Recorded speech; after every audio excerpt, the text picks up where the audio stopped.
क्योंकि मेरे भाई अनुराग जी ने आज ये बड़ी बात कह दी, तो मुझे कम से कम एक बात की खुशी है। मेरा फ्रेम ठीक हो जाने दीजिए, थोड़ा सा फ्रेम हिल। दीपक जी आ रहा हूं, ठीक है, बिल्कुल बोलिए। नहीं हिलेगी। देखिए ऐश्वर्या जी, कम से कम आज अनुराग भदौरिया ये मानने को तैयार हो गए कि जिन लोगों ने reservation in promotion in public sector enterprise, Mulayam Singh Yadav ji ने इसका विरोध किया था, आज वो पार्टी जिसने रिजर्वेशन इन प्रमोशन का विरोध किया था वो रिजर्वेशन इन प्राइवेट सेक्टर चाहती है। पर उससे पहले मैं दो चीज से पूछना चाहता हूं अनुराग जी से। एक तो रिजर्वेशन इन प्राइवेट सेक्टर ले आते हैं, रिजर्वेशन इन पॉलिटिकल पार्टी भी ले आइए और किसी दलित को अपना पार्टी का अध्यक्ष बनाइए। पर मुझे एक बात बता दीजिए कि जब मोहित खान एक दलित बच्ची, निषाद बच्ची का रेप करता है और वीडियो बनाता है, तो क्या आपको रिजर्वेशन की आवश्यकता है उस पर कार्रवाई करने के लिए? आप पहले यह बताइए कि दलितों के और पिछड़े समाज की सुरक्षा के प्रति आप कितने चिंतित है, कब मोहित खान को निकालने वाले हो ये बताइए। उन पर कार्रवाई हुई, वो पॉक्सो एक्ट में जेल में है, पर आपने उनको दामाद बना रखा है अपना। एक 65 वर्ष का आदमी 12 साल की निषाद बच्ची से बलात्कार करता है और अनुराग भाई आप उसको डिफेंड करते हो। तो पहले अनुराग भाई बोलिए कि रिजर्वेशन इन प्रमोशन क्यों रोका था? 75 जातियां मुसलमानों की क्यों ओबीसी की जातियों में घुसेड़ रहे हो, बंगाल से लेकर कर्नाटका तक? क्यों रंगनाथ मिश्रा में ये बोला था कि ओबीसी का काट के हम मुसलमानों को दे देंगे आरक्षण? और तीसरी बात बताइए, मोहित खान पर क्या कार्रवाई होगी, ये पहले बताइए। अनुराग भदौरिया कोई काउंटर, कंचना जी बोली नहीं है अभी तक। कंचना जी 30 सेकंड्स में कमिंग टू यू, बराबर का टाइम दूंगा। सीधा सा नहीं, बोलिए जल्दी, कोई सीधा सा जवाब है। मैं इनसे पूछना चाहता हूं, मेरा सीधा सा सवाल इनसे है, ये बताइए अभी अयोध्या में 8 लोगों का नाम आया एक दलित बच्ची के साथ अन्याय करने में, एफआईआर क्यों नहीं कर रहे थे आप भाई? क्या दिक्कत थी आपको? क्योंकि दलित बच्ची थी इसलिए एफआईआर नहीं करेंगे आप, इसलिए उस पर नहीं, उसके एफआईआर को जब हम आवाज उठाएंगे तब एफआईआर होगी। या जिस तरह से दलित बच्ची को हाथरस में जिस बच्ची के साथ अन्याय हुआ था, जिम्मेदार कौन था जरा बताएंगे आप? कोई था जिम्मेदार? तो कोई था ना। जिस तरह से अन्याय हुआ बीएचयू की घटना में, कौन है जिम्मेदार बताइए आप? और आपके विधायक जो अभी जेल में गए हैं, जो भारतीय जनता पार्टी के विधायक थे, उनके ऊपर जब आरोप लगा था, कौन है जिम्मेदार? सवाल ये उठता है, भारतीय जनता पार्टी लगातार भारतीय जनता पार्टी की सरकार में दलितों पे अन्याय हो रहा है, दलित की बच्चियों के साथ अन्याय हो रहा है। सरकार आपकी है, न्याय आपको दिलाना है, आप न्याय नहीं दिला पा रहे हैं, सुरक्षा नहीं दिला पा रहे हैं। दीपक जी आ रहा हूं, वेट करना पड़ रहा है, आप उनका सम्मान नहीं बचा पा रहे हैं। Kanchana ji, okay Shahzad now please, thank you. Anurag ji please, no please, देखिए ये दोनों भाइयों का, ये जो दोनों भाई मिलके मतलब ढोलक बजाने में लग जाते हैं, बाकी क्या चलेगा? प्लीज कंचना, नहीं बहन को भी मौका दीजिए। कंचना जी, अरे भाई बहन, कंचना जी एक तो नाराज हो गया, अब डिबेट बीच में छोड़ जाती है।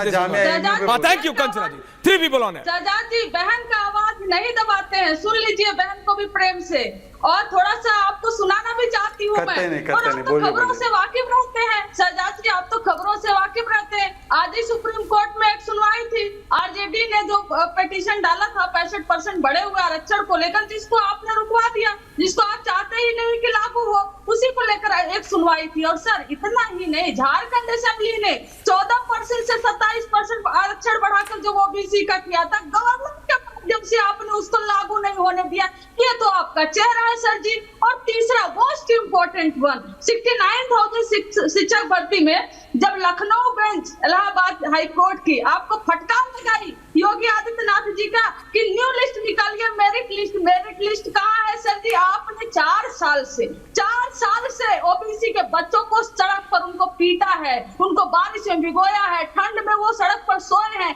ये तो आपने ओबीसी के बच्चों की हाल कर रखी है। और थोड़ा सा क्योंकि नेहरू इंदिरा की हिस्ट्री की बात हो रही है तो मैं उसमें भी चली जाती हूँ। याद है आपको 1978 में? याद तो होगा नहीं, तब आप नहीं थे, लेकिन हो सके पढ़े हो कि जब कर्पूरी ठाकुर जी 26% रिजर्वेशन मॉडल दिए थे बिहार में, जनसंघ ने सपोर्ट खींच लिया था और गंदी गाली दी थी। ये आरक्षण कहां से आई आगे मैं नहीं बोलूंगी, इतनी गंदी गाली जनसंघ ने दी थी। और इतना ही नहीं, आपको तो और क्रेडिट देना चाहिए कि जब वीपी सिंह जी ने आरक्षण दिया, दीपक जी आ रहा हूं, ओमकारेश्वर जी आ रहा हूं, 27%, तो बीजेपी ने सपोर्ट खींच लिया गवर्नमेंट से, जो बाहर से सपोर्ट कर रही थी। सर जी इतने तो कारनामे हैं आपके। और मोस्ट इंपोर्टेंट और एक कि 2 आरक्षण, 2 मंडल कमीशन के 2 अनुशंसा लागू हुई है रिकमेंडेशन, एक 1990 में और एक यूपीए 2 में। सर जो बाकी आरक्षण कि जो मंडल कमीशन की अनुशंसाएं है ना, आप क्यों नहीं लागू कर देते? और जामिया, और मैं एमओ पे तो जरूर बोलूंगी,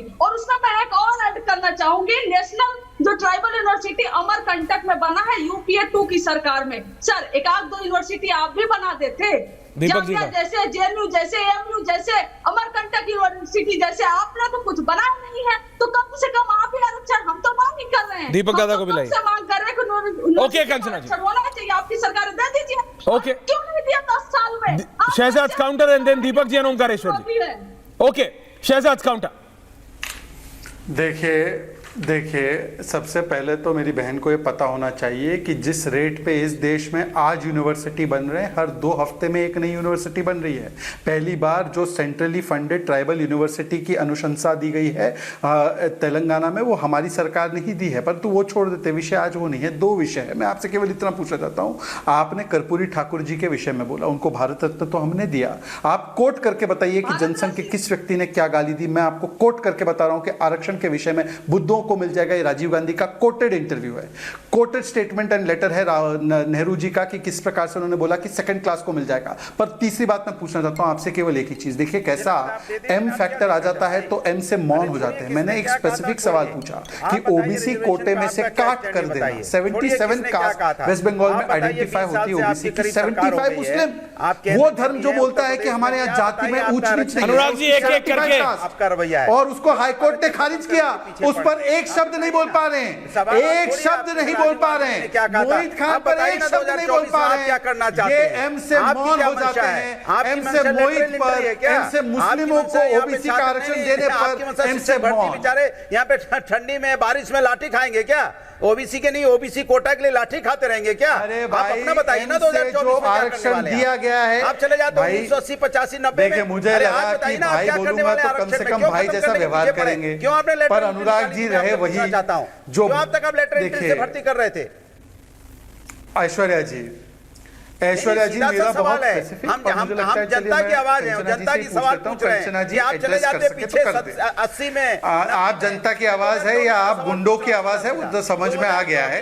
आप जनता की आवाज है या गुंडों की आवाज है, वो समझ में आ चुका है। हर रोज एक पकड़ा जाता है समाजवादी, प्लीज रिलैक्स, एक लाल टोपी के काले कारनामे, प्लीज रिलैक्स, ये आप लोग पर्सनल कर लीजिएगा। Deepak ji and Omkareshwar ji, Shahzad I come back to, Shahzad I come back. नहीं कर रहा हूं, मैंने पर्सनल किया भी नहीं। नहीं एक वाक्य, केवल एक वाक्य, बोलिए एक वाक्य बोलिए, रत्नाकर जी आ रहा हूं, ओनली वन, बोलिए एक वाक्य बिना हस्तक्षेप के, बिना कोई हस्तक्षेप, बिना। अरे भाई अनुराग दादा क्या हो गया इनको? मैं कंचना जी से एमयू के मुकाबले, ओके कंचना जी से, शहजाद एंड कंचना ऑनर, दीपक दादा आ रहा हूं, जस्ट जनता तक 30 मोर सेकंड्स, थैंक यू। एक वाक्य, हाँ बस एक वाक्य। Kanchana ji, high court of West Bengal ने बोला कि 75 कास्ट मुस्लिमों की जोड़ना 77 में, ये वोट बैंक के लिए किया गया, ये ओबीसी के साथ अन्याय था। आप टीएमसी से रिश्ता कब तोड़ोगे अगर आप ओबीसी के प्रति कटिबद्ध है? आप ओबीसी प्रधानमंत्री को गालियां बकते हैं, हर रोज बकते हैं, ठीक है बकिए, पर एक ममता बनर्जी अगर मुस्लिमों की 75 जातियां जोड़ दे तो उस पर कंचना यादव जी मौन, हाईकोर्ट के आदेश के बाद।